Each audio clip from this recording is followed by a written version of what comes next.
Good morning friend. आज पढ़ेंगे quantum प्रभाव का प्रायोगिक सत्यापन।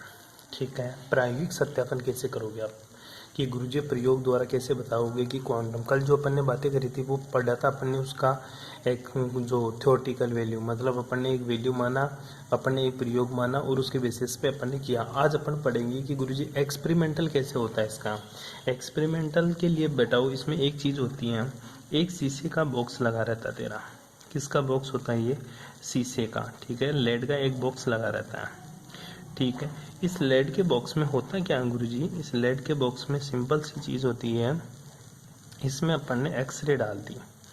ठीक है, ये लेड का बॉक्स है, दिख गया सबको? इस टाइप से तेरे को लेड का बॉक्स बनाना है। इसमें तुझे क्या डालना, एक ट्यूब लगानी है इसमें, ये बीन। ठीक है, बीन बजाता है वैसे एक ट्यूब लगानी है तेरे को। ठीक है, ये है क्या एक्चुअल में गुरुजी? ये एक्चुअल में बेटा एक्सरे नली है। कौन सी नली है? एक्सरे नली। ये क्या है? X-ray tube. ये किसका बॉक्स है? शीशे का कक्ष, शीशे का कक्ष, बॉक्स ऑफ लेड। ठीक है, अब देखो इंटरेस्टिंग चीजें होती हैं। यहाँ पे मैंने क्या लगा दिया? स्लिट लगा दिया, छिद्र। क्या लगा दिया? एक छिद्र लगा दिया, स्लिट है ये। ठीक है, जो स्लिट है, स्लिट का मतलब ये है कि बाकी की सारी किरणों को ये रोक लेता, केवल एक ही किरण को भेजेगा यहाँ से। ये स्लिट S1 है, क्योंकि अपन ने बात करी थी एक वर्णी प्रकाश सोर्स की। यहाँ एक्सरे बहुत सारी किरणें उत्सर्जित करता है, उसमें से केवल एक ही किरण इस छिद्र S1 से पास होती है। किससे पास हो गई? छिद्र S1 से पास हो गई। सामने मैंने कार्बन की एक प्लेट लगा दी। किसकी प्लेट लगा दी? कार्बन की प्लेट लगा दी, जिसमें कार्बन युक्त पदार्थ है। ठीक है, यहाँ आएगा, यहाँ आते क्या करेगा? इलेक्ट्रॉन को उत्सर्जित करेगा और उसको भगा देगा। क्या कर देगा? इलेक्ट्रॉन को तो उत्सर्जित करके उसको भगा देगा। ठीक है, और होगा क्या? वो इसको आगे बढ़ा दो एज इट इज। ठीक है, फिर यहाँ जो परकिरणित किरण होगी, कौन सी किरण? परकिरणित किरण, वो यहाँ से निकलेगी। इसका नाम है स्लिट S2। कौन सा? Slit S2। और इधर से निकलेगी तो स्लिट S3। ठीक है, अब ये कहाँ? ये देखो यहाँ पे आएगी। कहाँ? एक अपन ने और स्लिट लगा दी। ठीक है, यहाँ से ये परकिरणित होकर कहाँ चली जाएगी गुरुजी? यहाँ चली जाएगी रिकॉर्डर के पास। कहाँ चली जाएगी ये? रिकॉर्डर के पास। ठीक है, आई बॉक्स है, एक बॉक्स है, इसमें ये परकिरणित किरण चली जाती है। ठीक है, परकिरणित किरण। ठीक है, ये बाहर निकल जाती है स्लिट S2 से। ठीक है, ये छोटा सा एक्सपेरिमेंट था तेरा। ठीक है, जो ये कोण होता है बेटा, ये जो कोण होगा ना, वो होगा तेरा थीटा। कौन सा कोण होगा तेरा? ये जो कोण होता है, ये कोण होता है तेरा थीटा। कौन सा कोण होता है?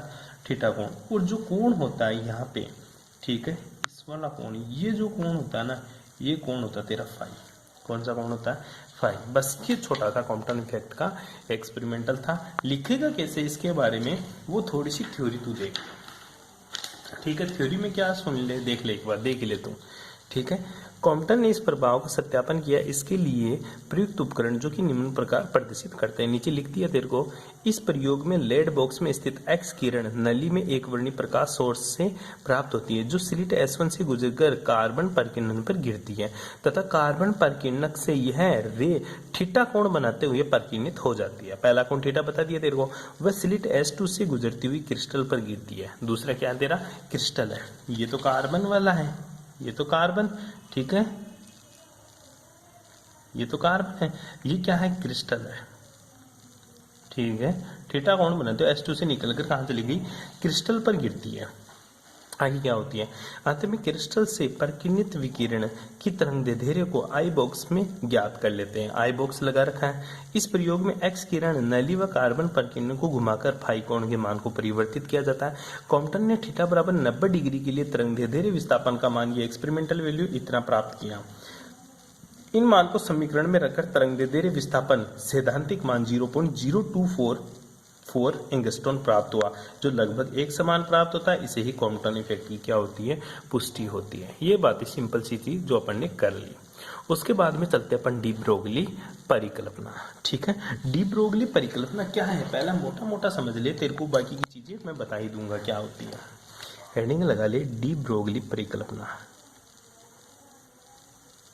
क्या लगाया, डी ब्रोगली परिकल्पना। ठीक है, मैंने तेरे को एक बात बताई थी थोड़े दिन पहले कि दो साइंटिस्ट थे। कौन थे रे, दो साइंटिस्ट थे। ठीक है, दो साइंटिस्टों ने क्या किया, दो साइंटिस्ट थे, एक तो था आइंस्टाइन जिसने एनर्जी का फॉर्मूला बताया E=mc²। कौन था ये बंदा, ये गुरुजी आइंस्टाइन था मेरा। कौन था बेटा, ये आइंस्टाइन था। आइंस्टाइन ने बताया E=mc²। आइंस्टीन, ठीक है, आइंस्टीन के अनुसार, ये किसने बताया, आइंस्टीन ने। इक्वेशन नंबर 1 देते हैं। दूसरा कौन था, एनर्जी का फॉर्मूला बताया hν। ठीक है, ये कौन था बेटा, वो ये था गुरुजी प्लांक। कौन था रे, प्लांक के अनुसार। ठीक है, ये था तेरा प्लांक, इक्वेशन नंबर 2। ठीक है, equation number first E=mc², equation number second E=hν। जो आइंस्टीन बोलता था ना, आइंस्टीन बोलता था कि जो प्रकाश की किरण होती है उसकी प्रकृति तरंगीय होती है। क्या बोलता था आइंस्टीन, प्रकाश की किरण, प्रकाश की किरण की प्रकृति, किरण की प्रकृति क्या होती है, प्रकृति तरंगीय होती है। क्या होती है, तरंगीय होती है। ठीक है, और उसकी ऊर्जा का मान, और तरंग की ऊर्जा का मान क्या होता है, mc² होता है, जहां m क्या होता है, द्रव्यमान, और c क्या होता है, प्रकाश की गति, प्रकाश की गति। ठीक है, वेलोसिटी ऑफ लाइट। ये बातें किसने बता दी, आइंस्टीन ने बताई। किसने बताई बेटा, वो आइंस्टीन ने बताया। आइंस्टीन ने बताई प्रकाश की प्रकृति, किरण की प्रकृति तरंगी होती है, और तरंग की ऊर्जा का मान क्या होता है, mc²। m क्या होता है, द्रव्यमान, और c क्या होता है, प्रकाश की गति। उसी के साथ दूसरी बात किसने बता दी, गुरुजी प्लांक ने। और प्लांक क्या बताता है, प्लांक भी अपनी बात रखता है कि देख, प्रकाश की जो प्रकृति होती है, जो प्रकाश की किरण होती है, ठीक है, प्रकाश की किरण की प्रकृति क्या होती है, कणीय होती है। क्या होती है, कणीय होती है। अर्थात प्रकाश की किरणें छोटे छोटे कणों से मिलकर बनी होती है। छोटे छोटे कणों से मिलकर बनी होती है।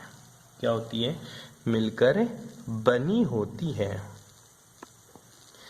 इन्हीं कणों को फोटोन कहा। किसने, प्लांक ने। ठीक है, क्या कहा, फोटोन। और एक कण की ऊर्जा, ठीक है, एक कण की ऊर्जा, ठीक है, कण की ऊर्जा अर्थात फोटोन की ऊर्जा। तो उनकी ऊर्जा क्या बताई उसने, hν के बराबर होती है। क्या होती है, hν के बराबर होती है। ये बातें कौन कर रहे थे, आइंस्टीन और प्लांक। बेटे दोनों लड़ मरे। बोले भाई साहब तरंगीय प्रकृति होती है, ये बोला नहीं भाई साहब कणीय प्रकृति होती है। अच्छा गुरुजी ये तो लड़ मरे, लेकिन एक बात बताऊं, मेरे को कैसे पता चला ये कणीय प्रकृति होगी, तरंगीय प्रकृति होगी। देख बेटा, तू ऐसे बाहर निकल के सूर्य को देखेगा, ठीक है, लाइट को देखेगा, तो तेरे को ऐसा प्रतीत होगा कि एक तरंग आ रही है। क्या आ रही है, एक तरंग आ रही है, ठीक है। लेकिन जब तू रूम के अंदर बैठा रहेगा, तो देखना लाइट में तेरे को छोटे छोटे पार्टिकल्स नजर आएंगे। क्या नजर आएंगे, छोटे छोटे पार्टिकल्स नजर आएंगे, ठीक है। इसलिए उसको कौन सी प्रकृति बोलेंगे, कणीय प्रकृति। दोनों लड़ रहे थे भाई साहब, दोनों लड़ते रहे। तो उसके बाद में डी ब्रोगली आया और बोला कि देख मेरे भाई, तुम दोनों लड़ो मत, तुम दोनों ही सही हो, तुम दोनों ही क्या हो, सही हो। लाइट की प्रकृति ना तो कणीय होती है, लाइट की प्रकृति तरंगीय भी होती है और कणीय भी होती है। अच्छा गुरुजी, एक ही चीज दो कैसे हो सकती है, वो डिपेंड करती है आप एक्सपेरिमेंट क्या कर रहे हो। वो डिपेंड करते हैं आप एक्सपेरिमेंट क्या कर रहे हो। तो इन्होंने बताया, डी ब्रोगली ने बताया कि विकिरण के समान इलेक्ट्रॉन जैसे सूक्ष्म कण, ठीक है, जो लाइट होती है ना, विकिरणों की प्रकृति ड्वेल नेचर की होती है। कौन से नेचर की होती है? ड्वेल नेचर की होती है, ठीक है। जो तरंग, जो लाइट होती है, जो प्रकाश की किरण होती है, उसकी प्रकृति कैसी होती है? ड्वेल नेचर की होती है। कौन से नेचर की? ड्वेल नेचर की होती है, ठीक है, द्विमीय ड्वेल नेचर, ठीक है। किसने बताया ये बात? बताई गुरुजी डी ब्रोगली ने। क्या बताई? डी ब्रोगली ने, कि भाई साहब लाइट की प्रकृति क्या होती है? ड्वेल नेचर की होती है, अर्थात सूक्ष्म कण, ठीक है, सूक्ष्मतम कण तरंग व कण के समान दोनों व्यवहार प्रदर्शित करती है। कौन? विकिरण सूक्ष्मतम कण और किसकी तरह? और तरंग दोनों की भांति व्यवहार करती है। कण व तरंग दोनों के गुण एक दूसरे के क्या होते हैं? पूरक होते हैं, अर्थात कण एक समय में केवल एक व्यवहार कणीय या तरंगीय प्रदर्शित करता है। इन दोनों व्यवहारों में संबंध डी ब्रोगली के द्वारा प्रदर्शित किया गया, ठीक है। तो डी ब्रोगली ने, तेरे को इतना सा लिखना है, ठीक है। आइंस्टीन ने क्या बताया, प्लांक ने क्या बताया, उसके बाद में लिखिएगा डी ब्रोगली ने लाइट की प्रकृति ड्वेल नेचर की बताई, जिसके अनुसार उसने बताया कि E equals to M C, जिसके अनुसार उसने बताया इक्वेशन नंबर 1 बराबर क्या लिखिएगा, इक्वेशन नंबर 2, मतलब दोनों इक्वेशन क्या है? बराबर है। दोनों इक्वेशन क्या है? बराबर है, ठीक है। किसके अनुसार? According to de Broglie equation number 1 equals to equation number 2। Equation number 1 क्या? M C square. Equation number 2 क्या है? H nu. तो क्या लिखेगा तू? M C square equals to H nu. क्या बताया? M C square equals to H nu. ये बात किसने बता दी? डी ब्रोगली ने बता दी। क्या बताई? M C square equals to H nu. तो आगे इसी चीज को अपन आगे की तरफ बढ़ाते हैं। तो तेरे को पता है बेटा, जो इक्वेशन आई क्या आई? M C square equals to H nu. और तुझे पता है जो न्यू क्या होता है? सी अपॉन लेमडा होता है। क्या होता है? C upon lambda. तो इस इक्वेशन का क्या लिख सकता है? M C square equals to H C upon lambda. अब देख, इस सी से तो ये सी कट गया, बचा क्या इधर? इधर तो गुरुजी एम सी बच गया, इधर क्या बच गया? H upon lambda. H upon lambda. यहाँ तक किसी को कोई दिक्कत है? अरे यहाँ तक किसी को कोई प्रॉब्लम? ठीक है। अगर मैं एम सी इधर है और तेरा एम सी क्या है? पी तो क्या, ये एम क्या है? मास ऑफ मास, ठीक है, क्या है? मास ऑफ इलेक्ट्रॉन, ठीक है। सी क्या है? Velocity of light, velocity of light, ठीक। कितना मान होता है? 3 इंटू 10 की पावर माइनस का मीटर पर सेकेंड, ये सेंटीमीटर पर सेकेंड, कंफर्म करके बताओगे, ठीक है। और लेमडा क्या होता है? वेवलेंथ, ठीक है, तरंगदैर्घ्य, ठीक है। एच क्या होता है? प्लांक कांस्टेंट, मान कितना होता है? 6.62 इंटू 10 की पावर माइनस का 34 जूल सेकेंड, या फिर 6.62 into 10 to the power minus का 27 अर्ग सेकेंड, ठीक है। ये बात ध्यान रखना। आगे बात करते हैं। अब ये एम सी है ना, ठीक है, तो P बराबर क्या होता है? एम सी या एम वी, ठीक है। तो इसकी जगह मैं क्या लिख दूंगा? P बराबर एच अपॉन लेमडा, या लेमडा बराबर क्या लिखूंगा? H upon P. क्या लिखूंगा? एच अपॉन पी, जहां पर पी क्या है? मोमेंटम, क्या है? मोमेंटम संवेग, ठीक है। और यहाँ पे जो लेमडा बन जाता वो बन जाता है डी ब्रोगली लेमडा, या डी ब्रोगली वेवलेंथ, ठीक है। ध्यान देना इस चीज के बारे में, बहुत ही इंटरेस्टिंग बात है। क्यों लेमडा को डी ब्रोगली लेमडा क्यों बोला है? क्योंकि इसका निर्धारण डी ब्रोगली ने किया, इसलिए इसका नाम क्या पड़ गया? De Broglie de Broglie wavelength, ठीक है। कोई दिक्कत यहाँ तक है? ठीक है।